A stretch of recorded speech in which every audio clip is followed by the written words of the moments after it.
그 예수님께서 기도하실 때 변모하시죠. 이걸 많은 성서학자들은 부활 때 예수님의 모습이 미리 제자들에게 나타난 것이라고 그렇게 보고 있습니다. 왜 예수님께서 이런 모습을 보여주셨을까요? 예수님께서 베드로가 예수님의 변모한 모습을 보고 너무 영광스럽죠. 그리고 이 당시만 해도 베드로는 아직, 그리고 제자들은 예수님에 대해서 온전히 이해하지 못한 상태였습니다. 예수님께서 십자가에 못 박혀 돌아가시고 묻히시는 것에 대해서 이해를 못했어요. 왜냐하면 유대교에서 메시아는 그 유대교 안에서 십자가에 못 박히고 돌아가는 모습이 아니고, 메시아는 왕으로서, 그리고 새로운 사제로서, 대사제로서, 그리고 예언자로서 그런 일들을 겪는 분이 아니고, 이스라엘 민족을 로마의 압제로부터 구원시켜서 이스라엘 민족을 모든 민족들의 가장 위대하고 영광스러운 민족으로 만들어줄 존재거든요. 그렇게 믿고 왔는데 베드로가 이 모습을 봤을 때 어떤 마음이 들었을까요? 야, 드디어 예수님께서 모습을 드러내셨다. 우리 여기서 집을 짓고 살면 좋겠다. 그런데 예수님께서 뭐라고 말씀하시나요?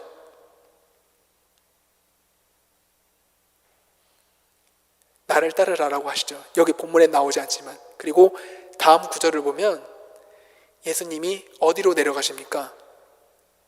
예루살렘으로 내려가세요. 이 다음 장면들은 예수님께서 순환이 곧 시작됩니다. 예수님의 이런 영광스러운 모습을 나타내신 다음에 그 뒤에 일어나는 일들은 바로 예수님의 순환의 장면입니다. 왜 제자들에게 예수님의 순환 직전에 이런 모습을 보여주셨을까? 이게 우리 삶하고 아주 긴밀하게 연관이 되어 있습니다. 제자들이 예수님께서 그렇게 처참하게 돌아가실 때 제자들 어디 있었나요? 다 도망갔어요. 만약에 그들이 정말로 예수님을 메시아로서 믿고 그들의 믿음이 충만했다면 예수님이 돌아가실 때 끝까지 있었을 거예요. 그렇죠? 근데 제자들도 믿음이 약했던 겁니다. 그리고 다 도망가 버렸죠. 예수님의 십자가 밑에 남아있던 사람은 예수님의 어머니와 여인들, 그 요한도 처음엔 도망갔다가 마지막에는 돌아오긴 했죠. 딱 한 명 있었어요. 12제자 중에. 우리도 마찬가지인데 신앙생활 열심히 한다고 생각하고 우리 성당에도 나오고 하는데 항상 늘 기쁨이 충만하고 행복한 일만 있는 건 아니죠. 슬픔도 있고 때로는 도저히 납득할 수 없는 일들이 우리에게 실제로 일어납니다. 그럴 때 하느님은 어디 계신가? 그리고 나의 신앙의 의미가 무엇인가? 반문하게 됩니다. 예수님께서는 제자들에게 미리 당신께서 이 영광스러운 모습을 보여주신 것은 순환의 때가 올 것이지만 그것이 끝이 아니라는 것을 보여주시기 위해서 미리 영광스러운 모습으로 나타나신 것입니다. 제자들은 예수님이 돌아가셨을 때, 십자가 못 박혀서 돌아가셨을 때 실망하는 제자도 있었을 것이고, 우리가 알던 메시아가 아니었나 보다 라고 생각하는 사람도 있었을 것입니다. 그렇지만 놀라운 것은 그들이 그런 의심의 상태에 있었음에도 불구하고 성모님과 함께 성령께서 감동하실 때까지 다락방에 모여 있었어요. 그렇게 모여 있었던 건 어떤 힘이었을까? 바로 예수님께서 오늘 거룩하게 변모하시면서 그들에게 마음의 희망의 씨앗을 심어주신 것입니다. 마찬가지로 우리도, 제가 오늘 기도에 대해서 강의를 2시간 정도 했지만, 기도를 제가 아까 말씀드렸다시피 기도는 사랑이라고 했지만 우리가 나약하고 한계를 지는 인간이다 보니까 늘 그렇게 항상 하나님의 사랑에 온전하게 충만히 머물 수는 없습니다. 그런데 하느님의 말씀은 씨앗처럼 우리 마음에 뿌려지면 그것이 뿌리를 내리고 자라나게 됩니다. 근데 우리가 1년에 한 번 이렇게 농사를 돌이켜봐도 비바람이 많이 불고 하죠. 그죠? 여름에 태풍이 오기도 하고 수확때가 될 때까지 온갖 풍파를 겪어야 됩니다. 그렇죠? 근데 온갖 풍파를 겪는다고 농부가 그냥 여름에 중단을 합니까? 농사를? 그렇지 않죠. 왜 그렇습니까? 가을 때가 되면 수확할 것이라는 확신과 믿음이 있기 때문입니다. 공교롭게 예수님께서 변모하실 때는 기도하실 때 변모하셨어요. 마찬가지로 우리도 기도할 때 아까 제가 계속 강조했지만 예수님의 마음을 닮아갑니다. 그러나 그 예수님을 마음을 닮아가는 과정은 아직 여정 중에 있어요. 완성된 게 아니라 때로는 우리 또 실망에 빠질 수도 있고 낙담할 수도 있고 불신에 빠질 수도 있습니다. 그러나 예수님께서 변모하신 그것을 목격한 사도들처럼 우리가 기도할 때 그런 희망과 믿음이 우리 마음 안에 씨앗처럼 계속 자라나는 것입니다. 그래서 기도를 우리가 끊이지 않을 수 있는 것, 그리고 기도를 계속 할 수밖에 없는 것은 바로 그 희망이 우리를 끌어당기기 때문입니다. 물론 기도 생활을 시작할 때 초반에는 좀 의무감이 들 수는 있어요. 근데 이게 인간의 사랑과 다른 점은 인간의 사랑은 처음에 감정으로 시작해요. 그죠? 내가 어떤 좋아하는 사람에게 이끌려서 감정으로 시작합니다.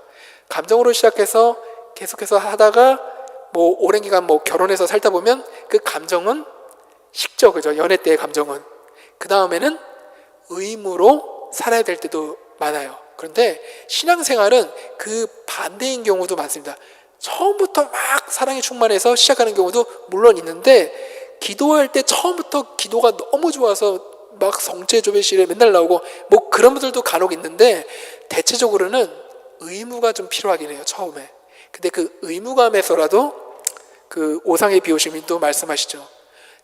의무감에서라도 기도하라고. 근데 놀라운 건 인간의 사랑은 처음의 사랑을 유지하기 어려운데 하느님과의 사랑은 시간이 갈수록 의무에서 사랑으로, 그리고 그 사랑은 결코 우리를 저버리지 않고, 인간은 우리가 때로는 관계에서 나를 실망시키기도 하죠. 근데 하느님은 그렇게 우리를 실망시키지 않습니다.